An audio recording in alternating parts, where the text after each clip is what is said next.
Hello everyone. Today in this video I am going to talk about superhead receiver.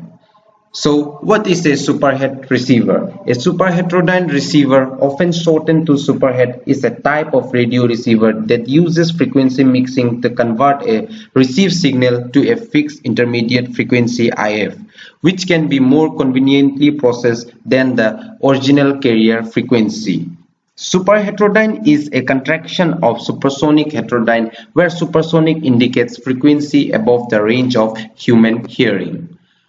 So super receiver block diagrams consist of 6 blocks: RF amplifier and tuning, mixer, local oscillator, IF amp and filter, demodulator, and audio amplifier. So let me tell you the working of a superheterodyne receiver. Signal enters the receiver from the antenna and are applied to the RF amplifier, where they are tuned to remove the image signal and also reduce the general level of unwanted signal on other frequencies that are not required. The signals are then applied to the mixer along with the local oscillator, where the wanted signal is converted down to the intermediate frequency.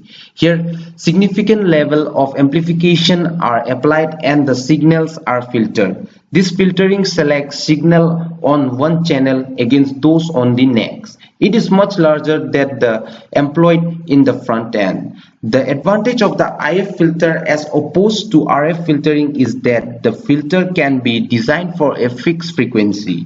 This allows for much better tuning. Variable filters are never able to provide the same level of selectivity that can be provided by fixed frequency ones. Once filtered, the next block in the superheterodyne receiver in the demodulator. This could be for amplitude modulation, single sideband, frequency modulation, or indeed any form of modulation. It is also possible to switch different demodulators in according to the mode being received.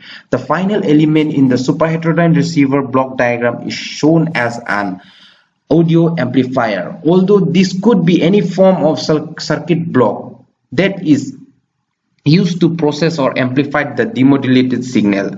So we can summarize by the diagram above shows as very basic version of the superhead or superheterodyne receiver. Many sets these days are far more complicated. Some superhead radios have more than one frequency conversion and other areas of additional circuitry to provide the required level of performance. However, the basic superheterodyne concept remains the same, using the idea of mixing the incoming signal with a locally generated oscillation to convert the signal to a new frequency.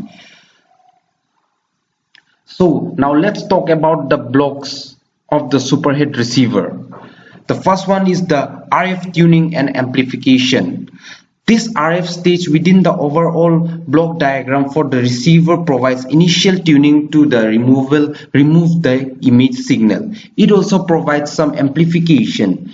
If noise performance for the receiver is important, then the stage will be designed for optimum noise performance. This RF amplifier circuit block will also increase the signal level so that the noise introduced by later stages is at a lower level in comparison to the wanted signal. The next one is the local oscillator. The local oscillator circuit block can take a variety of forms. Early receivers use free running local oscillator. Today most receivers use frequency synthesizers, normally based around phase lock loops. This provides much greater level of stability and enable frequency to be programmed in a varieties of ways.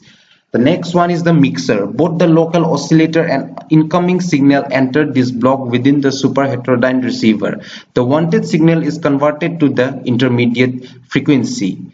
The next one is the IF amplifier and filter. The superheterodyne receiver blocks provides the majority of gain and selectivity. High performance filter like crystal filters may be used, although LC or ceramic filter may be used within domestic radios. The next one is the demodulator. The superheterodyne receiver block diagram only shows one demodulator, but in reality radios may have one or more demodulators dependent upon the type of signals being received. And the last one is the audio amplifier. Once demodulated, the recovered audio is applied to an audio amplifier block to be amplified to the required level for loudspeakers or headphones. Alternatively, the recovered modulation may be used for other applications whereupon it is processed in the required way by a specific circuit block. So the question arises, why do we need IF amplifier and filter? In communication and electronic engineering, an intermediate frequency is a frequency to which a carrier wave is shifted as an intermediate step in transmission or reception.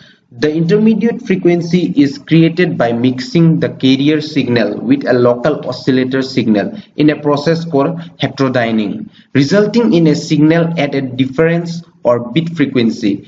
Intermediate frequency are used in superheterodyne radio receiver, in which an incoming signal is shifted to an IF for amplification before final detection is done. The next question arises is, why do we need demodulator?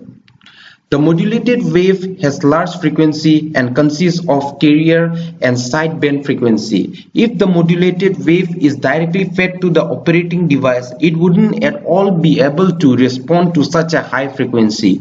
So we must separate the higher carrier frequency. As the extra signal are mixed with message signal, it must be filtered. In the channel, it is also possible to add some noise to the modulated wave, which should be rejected. That is why demodulation is needed. And the last one is the main one, that is why do we need superhead receiver?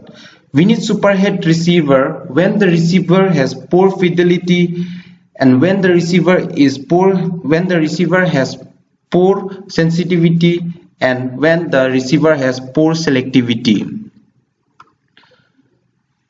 Thank you. I hope you have got some idea about superheterodyne receiver by seeing this video. Thank you.